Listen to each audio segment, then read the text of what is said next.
Hosea chapter 14 is a very important and interesting and really fun chapter about the end times. And in Hosea chapter 14, the prophet Hosea calls the nation of Israel to return to the Lord.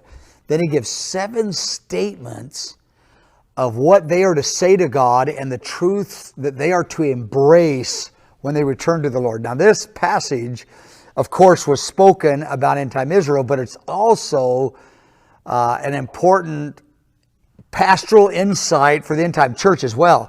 But it's also part of the message we need to say to the nations, these 7 points. I'm not going to get into them right now. Then he goes on and gives about 15 or 20, I haven't counted, descriptions, very different descriptions of different facets of the glory of God that's going to be released in the midst of God's people in the end times.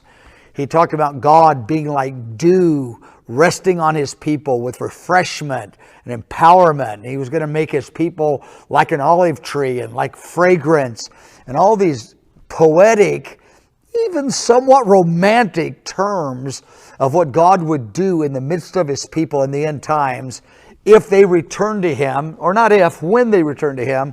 And the 7 ways that he started Hosea chapter 14 with, he gave 7 truths, 7 heart alignments with the Lord, 7 things we need to proclaim to the people of God in the generation the Lord returns that are really key.